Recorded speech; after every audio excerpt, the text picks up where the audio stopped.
A high-profile research and practice forum, Blockchain, dialogue between business and authorities, was held in Moscow on April 13, 2017.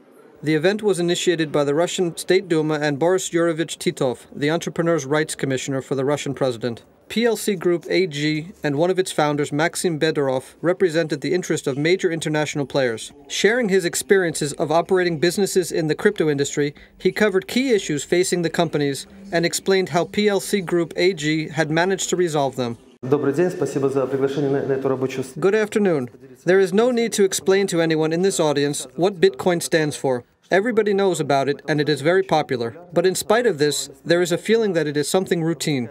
The latest conference on blockchain, held in March of this year in Kiev, revealed the following figures. Only 15% of Bitcoin transactions are effected by private individuals, while professional traders speculating in the market account for the lion's share of 85%. Another interesting figure was also mentioned. About 5 million people across the world physically hold bitcoins. These figures demonstrate that the blockchain technology, the cryptocurrency, and everything related to them continue to be reserved only for a very narrow group of people with specialized knowledge.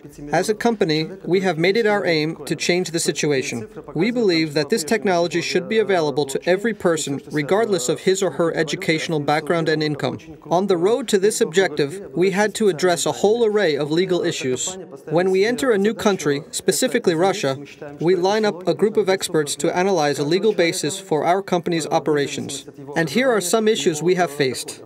As we have already heard today, what is a Bitcoin? We cannot arrange legal sales of Bitcoins in the territory of the Russian Federation today. For this reason, we had to package our coins in another online product, to which crypto coins are attached as bonuses, so the other online product will be sold. We have faced a very unfriendly banking environment, for most banks view what crypto companies are doing as a kind of soap bubble. So we cannot open a conventional bank account either in Europe or in Russia, specifying transactions in crypto coins as our line of business. This is precisely why we had to get a license from the European Payment Institution, though our business model did not originally provide for such a move. That is, we had to become a mini bank in order to offer our users a certain financial infrastructure. We also had to create our own investment portfolio comprised of two parts: precious metals as well as interest held by other companies. The matter the previous speaker has already identified is crypto exchanges. As of today, this issue has not been resolved in the Russian Federation. We have tried to address the matter by technological means. We have created our own decentralized exchange based on blockchain. We have all the resources for this today, but given the imperfect legal basis, we cannot launch it now. Another issue is payments by crypto coins. Today, you cannot come to a store and pay for goods and services by crypto coins. That is why we started to search for a technical solution to a legal issue. Specifically, we have set up our own online shop where crypto coins are exchanged for fiat money. And this is already fiat money that the seller will get for his good or service. There are quite a few questions, but we will focus today on the 7 ones we view as the highest priorities. The taxation issue has not been resolved so far. Security of identification, which is of utmost importance for us, and definitely which laws apply to us as an issuer company. Trying to resolve these legal issues, we were compelled to search for answers in technologies. That is why we do not just keep abreast of technological developments, but we are ahead of them.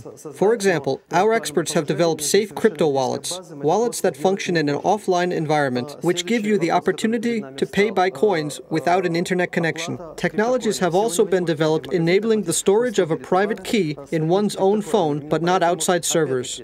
And here is the way we see the crypto industry market today. We need to design a very complex technological infrastructure and a highly complex financial infrastructure in order to comply with legislation. So our message is the following. We compare the crypto industry players with a flock of birds flying over a field looking for a welcoming spot.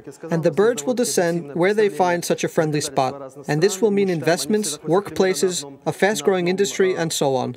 Under the existing conditions, we had to set up a foreign company. This is the way it has worked out, but we believe that if Russia creates a welcoming framework, it can become the flagship and an entire armada of new blockchain and cryptocurrency technologies will follow. Because, as I have already mentioned, we have a rather objective picture of laws in various jurisdictions. All of them are at approximately the same level, and Russia could assume the flagship functions in order to lead everyone.